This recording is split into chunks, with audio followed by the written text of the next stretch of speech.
네, 시장의 흐름을 꿰뚫는 핵심 바로 왜라는 질문입니다. 종목에는 이유 없는 상승도 하락도 없습니다. 냉철한 분석과 집요한 질문으로 시장의 본질을 파헤칩니다.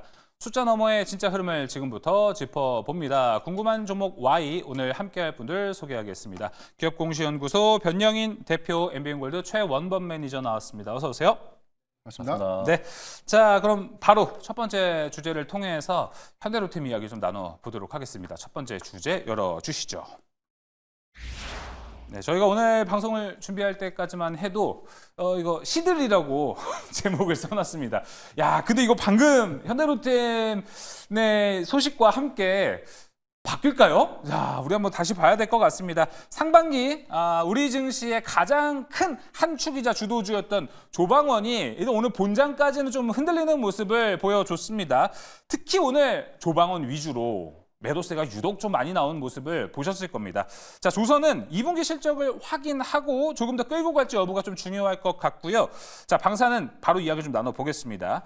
자, 이제 원전은요, 반면에 이제 조선 방산에 비해 단기간에 좀 많이 올라갔기 때문에 시작한 지 얼마 안 됐기 때문에 추가 상승, 조정 흐름은 현재 좀 지켜보고 추가 상승도 지켜봐야 된다라는 다양한 이야기, 기대감 또한 좀 섞여 있습니다. 조방원 하반기 전략 좀 어떻게 잡아가야 될지 이야기 나눠보도록 하겠습니다. 가장 첫 번째 방산부터 좀 이야기를 나눠보겠습니다. 변영희 대표님, 네. 자 일단 현대로템이 우리나라의 방산 역사에 새로운 큰 역사를 썼습니다. 엄청난 큰 수주를 해냈습니다. 일단 애프터마켓에서도 강한 모습 보여주고 있거든요.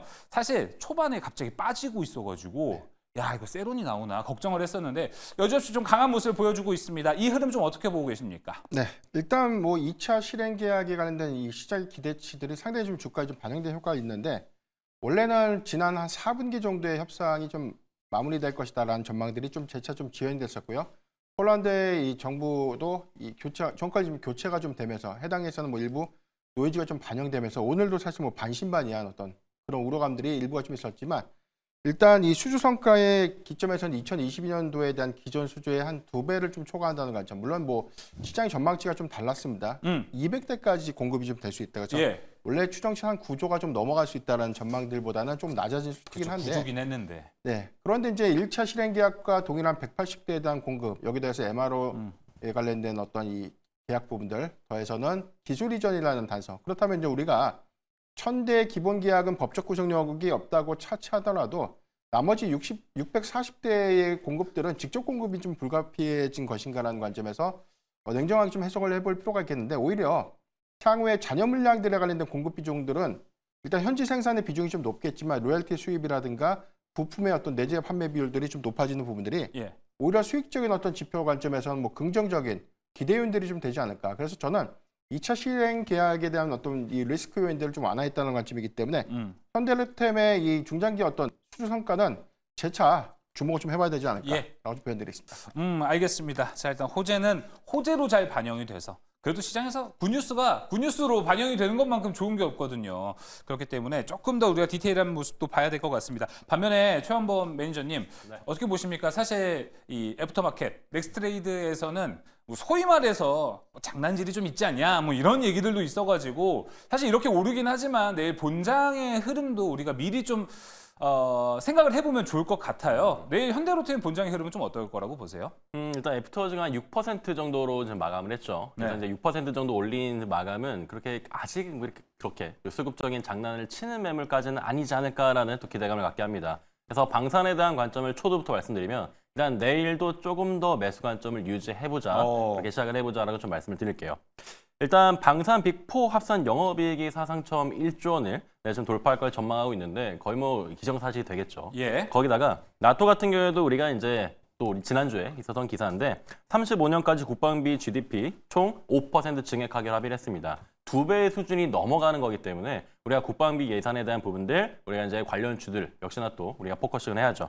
자, 거기에 최근 시장이 전체적인 조정이 나왔고 우리가 조방원뿐만 아니라 지금 스테이블코인이라든가 AR이라든가 다 같이 좀 늘렸습니다. 자, 그럴 때 지금 이렇게 큰 이슈를 가지고 특히 이제 우리가 지금 방산 포지셔닝이 지금 3개, 한 10위 정도 되는데 4위부터 10위까지 한 1, 2%밖에 차이가 안 나요. 그래서 이런 기점을 통해서 하반기 그리고 내년까지 치고 간다면 충분히 점유율도 우리가 늘릴 수 있는, 그래서 방산 같은 경우에 역시나 실적이다라는 점, 내일부터 조정 끝내고 한 번 더 올라가는 현대로템이라든가 오. 관련주들 살펴보도록 하겠습니다. 알겠습니다. 긍정적으로 얘기를 해주셨어요. 그럼 이제 저희가 이제 방산 섹터에 대한 전망 한번 이야기 들어보겠습니다. 최원범 매니저님 한번 계속 가보도록 할게요. 방산이 공교롭게 지정학적 리스크가 줄어들자 차트도 좀 깨져가는 종목들이 많이 나오고 있습니다. 이게 좀 역설적인 상황입니다. 전쟁이 줄어들고 방산도 이제 차트가 깨졌다. 그런데 현대로템이 이렇게 불씨를 쏘아 올렸다라는 것, 방산주 전체로 좋아질까요? 혹은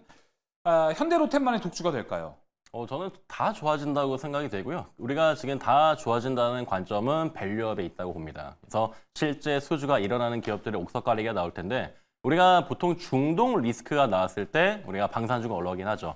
근데 실제로 이제 중동 리스크가 나왔을 때 그 해당 방산 기업이 제 수출한 그런 그 전차라든가 이런 제품들의 쓰임이 바로 있지는 않습니다. 그래서 우리가 방산을 보는 관점은 특히 이제 고마운 친구인 폴란드죠. 그래서 폴란드를 또 필두로 해서 우리가 이제 K2 전차에 대한 지급, 우리가 영 하나 지금 잘못 붙인 거 아닌가 할 정도로 지금 수주가 굉장히 째팟이 나왔는데, 네. 그러면 방산을 보는 관점은 우리가 상반기는 일단은 좀 뒤로 하고요. 앞선 우리가 하반기라든가 우리가 앞에 있는 하반기라든가 아니라면 뭐 내년까지 우리가 충분히 예상할 수 있는 우리가 가치 평가를 해서 충분히 지금 수준의 종목들도 많이 고점이 좀 나온 건 맞지만 네. 그래도 전체 조정이 단기적으로 나왔다는 점에 기술적인 면에 주목하시면 좋을 것 같습니다. 네, 소위 누가 뭐 말한 것 같습니다. 피크아웃 아니냐라고 얘기를 했지만 그 우려를 이 대형 수주로 인해서 모두 좀 불식시킨 현대로템의 모습이었던 것 같습니다. 자, 방산까지 저희가 좀 이야기를 나눠봤습니다. 자, 이번에는 조방원 중에 차례대로 한번 가보겠습니다. 조를 좀 봐야 될 것 같아요. 변영인 대표님, 조선주. 네. 조선주도 조금 여러 가지로 하락을 좀 하고 있어가지고 여러 가지 좀 우려 포인트는 있습니다. 조선주는 하반기도 잘 순항할 수 있을까요? 네. 일단 뭐 정책 기대감도 다 좋고 일단 지수의 어떤 이 수급 탄력도도 다 좋은데 네. 최근에 한 10거래일 기간의 평균적인 기준가를 좀 보면 대체적으로 이 조선 섹터가 한 10에서 적게는 한 6% 정도까지 좀 조정을 받는 양상들이 이어지는 모습을 좀 보였는데, 최근에 뭐 코스피가 좀 일시적으로 좀 쉬어가는 그런 부분들이 뭐 그동안 좀 강했던 조선주라든가 뭐 일부 방산 그리고 원전주의 이 차익 매물이 좀 출회되는 그런 흐름과 맞물리면서 수급이 좀 이전됐던 그런 부분들을 좀 감안했을 때 앞으로 정책 기대감들보다는 개별적인 수주 성과가 있는지 없는지 이 개별적인 부분이 좀 수주? 더 그렇죠. 더 중요할 것 같은데, 조선주의 어떤 기대 요인들은 1분기보다 2분기에 오히려 이 수주 반영 효과에 관련된 기대치가 좀 높아졌고요. 그래요. 그리고 최근에 증권사 리포트에 대한 1개월 평균 어떤 이 목표 주가들이라든가 컨센서스를 보면 실적 추정치가 좀 상향되는 흐름들이 보여졌습니다. 다만 좀 우려스러운 부분들이 뭐 고환율 기조가 일부 환율이 좀 하락했던 부분들이 그 부분이 중요하죠. 그렇죠. 외화환산 이익의 어떤 메리트 요건들이 좀 사라진 것이 아닌가, 이런 어떤 전망들 좀 있지만 리드 타임의 관점에서는 오히려 그런 어떤 제한적인 요건들이 실적의 훼손 요건으로 좀 작용하는 것은 다소 좀 제한적이지 않을까라고 볼 수 있겠고, 예. 10월부터가 좀 중요할 것 같은데 USTR이 이제 중국 해운사 그리고 선사와 기의 중국 조선사들에 대해서 이제 제재가 좀 시작이 됩니다. 이 부분은 오히려 이 글로벌 해운사들에 대한 이 발주 우회가 오히려 개별 종목들에 대한 수주 성과가 좀 연동될 수 있는 효과들이 네. 상반기보다는 하반기에 기대 요인들이 좀 될 수 있기 때문에 저는 이런 관점에서 보면 수주 성과에 관련된 개별적인 요인들 안에서 충분히 주가가 좀 상승할 수 있는 여력들은 좀 남아있지 않을까라고 좀 판단해 보겠습니다. 네, 맞습니다. 1분기에 대다수 조선주들이 일단 잘 팔기도 했고 배를, 그다음에 달러가 1,400원, 1,450원 이상을 좀 상회하는 모습이 계속 있었기 때문에 달러로도 충분히 많은 좀 매출을 거뒀던 게 있습니다. 자, 그런데 현재 시점에선 그렇지 못하지만 여러 가지 뭐 리드 타임을 좀 따져봤을 때는 2분기도 기대를 좀 해볼 만하다, 이렇게 이야기를 해볼 수 있을 것 같습니다. 자, 최원범 매니저님은 조방원 중에 혹시 뭐 방산 앞서 좋게 좀 얘기를 해주셨습니다. 근데 조금 이 섹터는 그래도 상반기보다는 상승의 여력이 좀 적을 것 같다라고 생각하시는 섹터가 있습니까? 일단은 조방원이라고 하는 그 조방원 중에 저는 조선을 지금 좀 말씀드리고 싶은데, 예. 우리가 이제 트럼프 당선부터 조금 뒤로 가자라면은 우리가 작년 11월을 떠올릴 수가 있겠죠. 그래서 취임도 1월 20일에 본격적으로 이제 시작이 됐고, 그러면서 조선 같은 경우에도 방산도 마찬가지겠지만 조선 같은 경우에는 아무래도 그 추가적인 수주에 대한 부분에 대한 이슈가 지금 방산만큼은 조금 못하지 않나라는 점부터 시작을 할 것 같아요. 그래서 11월 달부터 주목을 받았던 조선 같은 경우에는 그쵸. 그럼 지금 거의 8개월 동안 이제 계속 관심을 받는 그런 입장인데 실제적으로 이제 주가를 보게 되면은 조선주들 6월 달에 어느 정도 얼추 올라오긴 했지만 6월 이제 중순 이후부터는 좀 꺾이는 모습들이 보였습니다. 네. 그래서 예전같이 우리가 연초 같은 경우에도 우리가 전체적인 섹터 움직임이 나왔었는데 이제는 개별적으로 조금씩 이제 하루에 한두 종목 정도만 움직이는 모습이 보여서 상대적인 방산과 원전, 최근에 원전이 가장 또 좋았죠. 그래서 그런 거에 비해서는 조선주에 대한 어떤 밸류적인 부분보다는 일단 지금 11월부터 끌어온 이 과정들이 상당 부분 지금 이제 우리가 좀 피로도가 좀 있지 않을까라는 점을 봤을 때는 그래도 유망하지만 조방원 중에서는 조금 그래도 이제 조심하시는 게 좋겠다라고 좀 말씀드릴게요. 조금 더 긴 시간을 가지고 올라왔던 데에 피로도가 좀 있을 수도 있다. 이 부분으로 보시면 될 것 같습니다. 자, 그러면은 이번에는 방산으로 좀 넘어가 보겠습니다. 변영희 대표님이 보셨을 때 앞서 이제 최원범 매니저가 이야기를 해줬을 때는 아직 원전 넘어가야죠. 최원범 매니저가 얘기해 준 건 조선은 좀 긴 시간 동안 올라간 게 없지 않아 있습니다. 근데 짧은 시간 강하게 올라갔던 건 사실 바로 원전이거든요. 그래서 원전이 이렇게 좀 조정을 거치는 시기 최근에 있었죠. 그럼에도 불구하고 지금 잠깐의 조정을 거치고 다시 올라갈 가능성이 좀 있다라고도 이야기를 많이 하더라고요. 네. 원전을 좀 어떻게 보십니까? 일단 조선과 방산 원전 섹터의 공통점이라는 것은 수주 여력이 얼마만큼에 대한 실적 기여 효과로 좀 이어질 수 있는 부분들, 그리고 향후에 외형 확장 관점에서 수주가 굉장히 좀 중요한 키워드가 좀 되는 부분들인데, 일단 조선과 방산의 경우에는 이 수주 성과가 실적에 좀 반영됐던 효과들, 여기에 대해서 주가의 수급과 좀 맞물리면서 상승을 했고요. 원전의 경우에는 일단 뭐 정책 기대감들, 뭐 체코 원전에 관련된 수주 기대감, 그다음에 원전 해체 시장에 관련된 계약 기대감들이 좀 재차 좀 반영이 됐던 부분들. 다만 좀 한 가지 좀 우려스러운 부분들은 2분기 어닝 시즌이 좀 시작되는 관점에서는 조선과 방산주의 경우에는 실적의 기대연들이 좀 유효한데, 네. 방산주의 그렇죠. 원전이 경우에는 그렇죠. 일단 뭐 체코 원전에 관련된 수주가 단기적인 실적 유입으로서 기여 효과는 좀 낮죠. 그렇기 때문에 앞으로의 기대감들은 조금 더 중요하지만 2분기 어닝 미스가 조정에 좀 빌미가 좀 될 수 있기 때문에 원전주의 경우에는 중장기 모멘텀은 주목을 좀 해봐야 되겠지만 네. 단기적인 어닝 미스에는 오히려 예.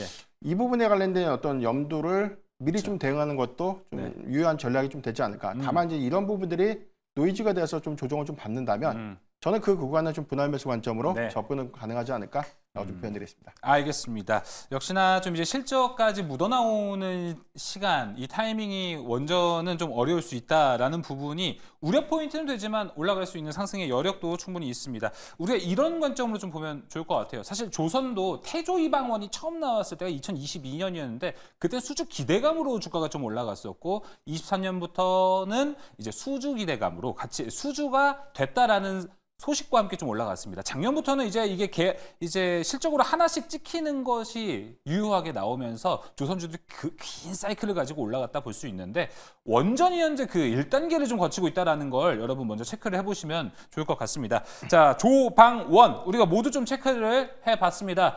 탑픽 종목 받아봐야겠죠. 여기서 받는 종목은 확실히 우리가 좀 하반기도 기대해 볼 수 있는 주도주를 볼 수 있을 것 같습니다. 먼저 최원범 매니저님 종목 한번 들어보겠습니다. 네, 현대로템, LIG넥스 뭐 당연히 다들 잘 아실 거고 이 종목이 조금 이제 배제가 된 것 같은데 다시 끌어오도록 하겠습니다. 오늘 하나시스템 이제부터 한화 보시면 시스템 좋을 것 같아요. 방산이군요. 네, 오늘 방산 쪽에 이제 하나시스템 같은 경우에는 감시 정찰 그리고 지휘 통제, IT 기술 기반 첨단 방산 시스템을 개발하는 대표 업체고요.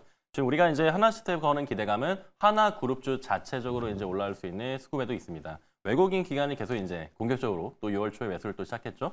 자, 미사일 방어 체계 핵심인 교전 통제 시스템 시장에도 새롭게 진출을 했습니다. 그래서 지금 매출 다변화가 지금 잘 되고 있다는 것, 그리고 매출이고 매출액, 그리고 영업이익도 매 분기 순증 중에 있거든요. 그러면 역시나 우리가 주가는 한 번 더 올라갈 수 있는 모멘텀이 충분하다는 거, 잠깐 동안 쉴 뿐이라는 거 우리가 이해할 수가 있습니다. 자, 그리고 LIG넥슨의 이라크 천궁2 네, 수출 협의 중에 있고요. 그래서 여러모로 지금 하반기가 좀 더 상반기보다는 기대되는 면이 있어서 이제부터 좀 잡도록 하겠습니다. 네, 자, 알겠습니다. 네, 매수가는 56,000원 이하로 보시면 좋을 것 같고요. 목표가 62,000원, 그리고 손절가 5만 원 이탈 보시면 좋을 것 같습니다. 하나 시스템 이야기 들어봤고요. 이어서 변영인 대표의 종목은요? 네, 저는 조선주 중에서 좀 골라봤는데 삼성중공업을 좀 말씀드리겠습니다. 일단 1분기 실적이 다른 조선사들에 비해서 컨센을 좀 하회하는 그런 모습을 보였는데 예. 일단 질적인 어떤 내용들보다는 100%좀 환해지 전략을 좀 취하고 있는 회사죠. 그렇기 때문에 다른 회사들에 대한 환율 상승분에 대한 외화 환산 이익을 이 회사의 경우에는 좀 반영시키지 못했습니다. 다만 이제 최근에 환율이 고점 대비에 대해서 일부 하락 추이를 좀 전환된 그런 점은 오히려 환해지 전략이 안정적인 어떤 이익을 좀 그래도 유지하는 데는 긍정적인 기대 효과로 좀 작용될 수 있지 않을까. 그리고 실적 추정치가 2분기 상향 제시가 좀 되고 있는데 일단 뭐 2분기까지 가는데 실적 기회 효과를 좀 논의를 하더라도 하반기 LNG 선박의 낙수 효과, 특히 FLNG 시장에 관련된 낙수 효과들이 점진적인 어떤 수급을 좀 이끌 수 있지 않을까 네. 좀 판단하고 있습니다. 네. 저는 목표가 17,800원 제시해드리겠고요. 손절가 15,000원을 제시해드리겠습니다. 네, 삼성중공업 가격 전략 나왔습니다. 쉽게 보면 이렇게 이해할 수 있지 않을까 싶어요. 지금 HD 현대중공업, 한국조선해양, 한화오션은 그래도 좋겠지만 2분기 실적 기대치가 좀 높은 상태입니다. 근데 삼성중공업은 1분기 실적을 어느 정도 미스한 부분이 있기 때문에 오히려 좀 반전 삼아서 2분기에 좋지 않을까. 이 부분도 같이 체크 포인트 잡아보시면 좋을 것 같습니다. 자, 첫 번째 조방원 이야기. 긴 시간 동안 좀 해봤습니다. 이제 두 번째 주제로 넘어갈게요. 두 번째 주제 공개해 주시죠. 자, 저희는 당분간은 이 하반기 최대 기대주는 누가 될까, 주도주는 누가 될까 이에 대한 이야기를 좀 해보려고 합니다. 이제 앞서 우리가 상반기 주도주를 봤다면 이제 하반기 그 바통을 이어받을 될 섹터도 좀 봐야 되는데 거기가 지금 바로 제약바이오입니다. 작년에 대세 중에 대세였습니다. 제약바이오. 근데 이번 상반기를 좀 보면요. 개별주로 움직였고 강도도 작년에 비해서는 좀 많이 약한 모습을 보여줬습니다. 근데 이제 하반기 증권가에서는요. 금리 인하 기대감도 있습니다. 거기에 오히려 덜 오른 빈집털이를 노릴 수 있다는 관측이 나오고 있습니다. 조금 더 안전한 방법이 될 수 있다는 것인데요. 제가 조사를 좀 해봤습니다. 오늘 6월 마지막 주부터 오늘까지 기관들은 알테오젠 500억 원, 리가캠바이오 370억 원, 셀트리오 300억 원가량, SK케미칼 280억 원가량을 사가는 모습을 좀 보여줬습니다. 하반기 6월 말부터 제약바이오에 대한 준비를 어느 정도 했다라고 좀 볼 수 있을 것 같습니다. 자, 간밤 미국 증시에서도 헬스케어가 좀 좋았습니다. 최현범 매니저님. 자, 제약바이오 오늘 마침 셀트리온도 좋았고요. 삼천당 제약도 좋은 소식을 좀 터뜨렸습니다. 하반기 제약바이오 뭔가 시동을 좀 거는 분위기인가요?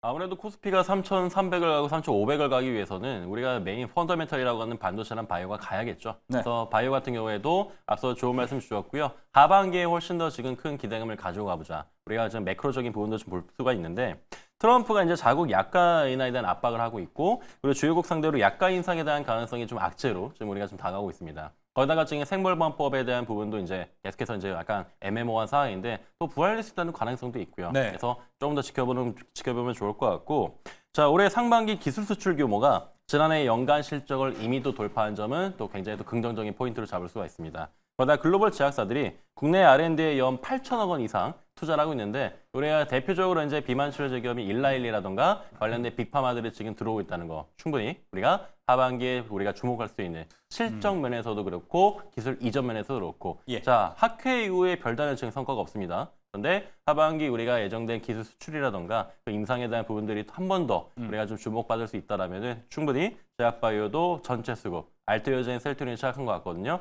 지켜보시면 좋을 것 같습니다. 그랬던 제약바이오 근데 상반기는 왜 유독 좀 약했다고 보세요? 일단 상반기 같은 경우에는 대체제들도 좀 많았던 것 같고요. 그래서 상반기에 일단 트럼프 입에 다들 주목했기 때문에 일단 바이오에 대한 또 금리 인하에 대한 압박이 또 들어가진 않아서 그렇죠. 네, 그런 상대적인 그런 대체제가 워낙 많았다가 이유가 될 것 같습니다. 네, 알겠습니다. 자, 그럼 제약바이오도 우리가 좀 본격적으로 준비를 하려면은 결국에 제약바이오 뭐 많은 분들이 공부하기도 어렵고 여러 가지 좀 투자하기 어려운 섹터로 알고 있는데 이벤트가 있다면 좀 달라지지 않을까 생각이 듭니다. 변영인 대표님, 하반기 우리가 좀 기대해 볼 만한 재료들이 나올까요? 네. 우리가 상반기에 글로벌 학회 이벤트가 온전히 사실 뭐 단기적인 수급도 좀 이끌지 못했던 그런 아쉬운 부분들이 있었고요. 개별적인 성과에 따른 뭐 이 상승세는 좀 있었지만 이게 연속성 있는 흐름으로 좀 이어지지 못했던 점들이 가장 중요했는데 일단 하반기 첫 번째 중요한 포인트는 금리 인하의 어떤 가시성 있는 시그널이 가장 중요하지 않을까. 그러니까 뭐 전망치에서는 뭐 7월보다는 9월 이후에 관련된 금리 인하 가능성들이 좀 재차 높아지고 있고요. 지금 점도표에서 이외를 좀 제시했기 때문에 9월과 좀 10월이 좀 유력한 그런 상태고 여기에 대해서 뭐 골드만삭스가 올해 3회 정도의 이 점도표 상향을 좀 유지했기 때문에 이런 점들이 오히려 하반기 금리 인하의 명확한 시그널로 인한 수급 완화 기대감으로 작용을 할 수 있지 않을까. 이런 기조가 좀 명확해진다면 일단 뭐 단기적인 학회 이벤트에서는 우리가 시장의 관심도가 좀 가장 높은 학회가 10월에 좀 개최되고 있는 10월. 그렇죠. 유럽 임상 종양학회 ESMO를 좀 주목해 볼 필요가 있는데 대체적으로 지금 표적 항암 치료제 시장에 관련된 이 개화 그리고 여기 관련된 개별적인 어떤 임상 성과들이 재차 이 초록 공개 이후 또는 뭐 개별적인 어떤 임상 시험의 성과로 좀 이어질 수 있는 점들을 재차 좀 주목을 좀 해봐야 될 것 같고요. 네. 여기 더해서는 일단 뭐 학회에 관련된 단기적인 어떤 요인들보다 임상 성과에서 자연스럽게 좀 이전될 수 있는 기술 이전에 관련된 기대감들 내지는 그렇죠. FDA의 이 신약의 승인 내지는 신청 그리고 향후에 어떤 승인 여부에까지 좀 주시될 수 있는 그런 포인트들을 좀 주목해 보면 과거처럼 단순한 막연한 기대감에 의한 뭐 임상 시험을 한다더라 뭐 또는 임상 시험에서 어느 정도에 대한 중앙값을 확인했다더라 이런 것들보다는 조금 더 상향된 결론치가 더 중요한 포인트가 좀 되지 않을까 아주 표현되겠습니다. 네, 알겠습니다. 자, 역시나 여러분들 제일 궁금해하실 거는 종목일 것 같습니다. 최현범 매니저님 종목 가보겠습니다. 네, 아무래도 이제 바이오가 안 움직였다고 하지만 의료 AI 쪽은 수급을 좀 강하게 가져간 또 올해가 됐습니다. 자, 오랜만에 지금 들고 오는 것 같고요. 자, 이 종목 3빌리언이라는 의료 AI 종목 좀 말씀드릴게요. 자, 이 종목 희귀 의존 질환 진단 검사 서비스 전문 기업이고요. 연간 71조 희귀 질환 시장 배경으로 구글 딥마인드 성능을 충분히 뛰어넘었다라고 얼마 전에 또 발표가 또 있었습니다. 그래서 구글 딥마인드도 굉장히 좀 이슈를 많이 받았는데 그리고 우리 의료 AI 관련된 종목들 뭐 루닛이라든가 처음에 1세대로 시작을 했고요. 그러면서 이제 3빌리언인가 온코크로스가 이제 올라오기 시작했고 그러면서 수급들이 굉장히 좀 강한 모습을 연초에 또 보였습니다. 그래서 미국이랑 유럽 그리고 아시아 등지에서 이제 병원 연구기관이랑 협업에 대한 기대감이 지금 상반기보다 하반기에 좀 더 나올 거라는 거. 이 점을 3빌리언 보시면 좋을 것 같고요. 예. 거의 2주 가까이 눌렸습니다. 그리고 전체 반등을 기다리고 있고 바이오 관련된 수급 중에서는 역시 의료 AI 쪽으로 저는 붙지 않을까라고 생각을 해요. 자, 목표가는 8,150원 이상 보시면 좋을 것 같고 손절가 6,650원 말씀드립니다. 네, 의료 AI로 갔습니다. 3빌리언 가격 전략 잘 참고해 보시면 좋을 것 같고요. 변영인 대표가 준비한 제약바이오의 탑픽은요. 네, 저는 알테오젠을 재차 좀 유지를 좀 할 텐데요. 알테오젠. 네. 엠다젠 특허에 관련된 노이즈는 사실상 뭐 주가에 좀 상당한 좀 반영을 좀 이끌었고 오늘 상승세를 좀 보였던 이유는 이 유방암 치료제죠. 이 N2 SC 제형제에 이 해당되는 플랫폼을 적용한다. 이 부분은 사실상 오늘 뭐 갑자기 좀 부각된 기술이라기보다는 이미 좀 예고됐던 부분들. 특히나 글로벌 빅파마들에 대한 SC 제형에 관련된 이 플랫폼 전환 비용들을 이 알테오젠의 어떤 플랫폼을 활용할 수 있는 그런 기대감들이 재차 좀 유효하기 때문에 이 점을 좀 주목해야 되지 않을까. 특히나 뭐 3분기 9월 말 이전에 좀 예정되고 있는 키트로다 SC에 관련된 승인 여부가 가장 큰 중대한 모멘텀이 좀 되는 만큼 저는 현재 구간에서는 재차 좀 관심 있게 좀 봐도 괜찮지 않을까라고 좀 판단해 보겠습니다. 이런 것 같지만 저는 목표가 42만 원, 손절가는 34만 5천 원을 제시해 드리겠습니다. 네, 알테오젠까지 이야기 들어봤습니다. 혹시 여러분 어제 용호상박 보셨습니까? 어제 용호상박에서 강시환 매니저의 첫 번째 종목이 리가켄바이오였습니다. 오늘 바로 그 상승분을 반영 다 하고 또 순위도 올라간 모습인데요. 내일도 강시환 매니저 출연할 예정입니다. 함께 또 리가켄바이오와 제약바이오의 딥한 이야기 나눠보면 좋을 것 같습니다. 자, 두 번째 주제 여기서 마무리하고요. 세 번째 주제로 넘어갑니다. 세 번째 주제 열어주시죠. 이 소비 쿠폰이요. 빠르면 7월 초, 늦으면 7월 안에 그래도 다 처리가 된다라고 합니다. 이 개인들을 좀 보면은 소득 수준에 따라 나눠져 있는데요. 4인 가족을 봤을 때 최대 100만 원까지도 좀 받을 수 있다라는 포인트. 소비 심리가 어느 정도 나아질 것이라는 관측도 나오고 있습니다. 특히나 IM증권에서는요. 음식료 제품과 외식 소비가 즉각적으로 좀 이제 반영이 될 것이고 교보증권에서는 이를 계기로 음식료 업종 3분기 실적 상당히 좋아질 것이다 라는 이야기도 나오고 있습니다. 자, 그래서 그런지 오늘 시장도 음식료가 어제부터 좀 강한 모습을 보여주고 있는데요. 최현범 매니저님, 음식료주 이제 이쪽이 좀 소비 쿠폰의 최대 수혜주로 넘어가는 그림이 좀 나오고 있습니다. 어떻게 좀 보고 계십니까? 굉장히 좀 저도 긍정적으로 좀 보고 있고요. 네. 자, 역시 이제 음식료 같은 경우에도 이제 7월, 8월 달 여름적 특성을 또 우리가 활용할 수가 있습니다. 자, 최근 10년간 가장 공격적인 소비 부양 예산으로 평가를 받고 있는 이번에 소비 쿠폰이고요.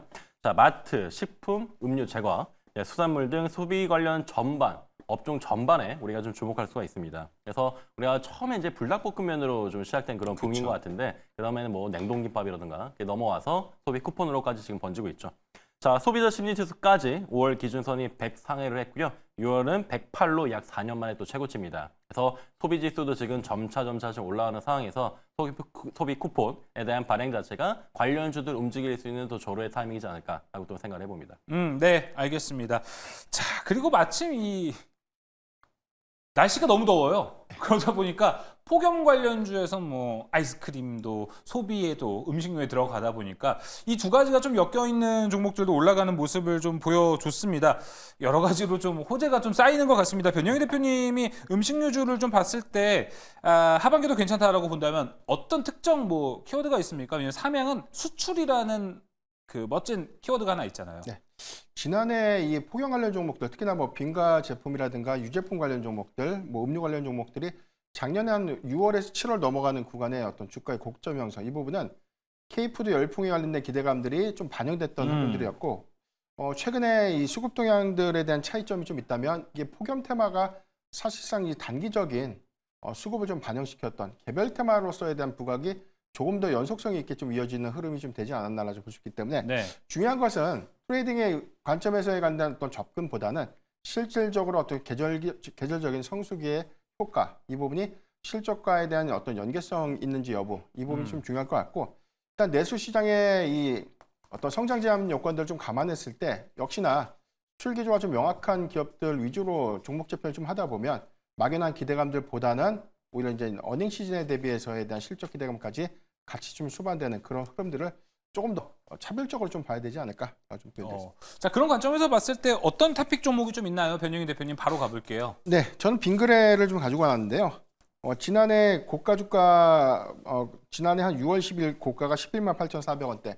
최근에 이 가격 조정을 좀 거치고 난 이후에 일단 전체적인 어떤 실적 기조가 2024년도 전체 누계치를 보면 수출 비중의 어떤 증가 요인들이 실적의 어떤 반영 효과를 좀 가져왔었고, 다만 지금 1분기에 매출액은 좀 증가됐지만 이 매출 원가가 좀 더 감소됐던 원인들, 이 부분들, 여기서는 뭐 카카오 가격의 어떤 상승 요인들이 반영이 되면서 영업이익이 좀 감소하는 그런 흐름을 좀 이어졌는데, 2분기까지에 대한 연속성들이 이어지겠지만 수출 기조가 좀 명확한 부분들, 특히나 바나나 우유나 메로나 제품들에 대한 수출 기조가 2분기에서 3분기까지 신장 효과를 좀 가져오는 부분들은 추가적인 실적 기대감까지 이어질 수 있지 않을까라고 좀 판단해 보겠습니다.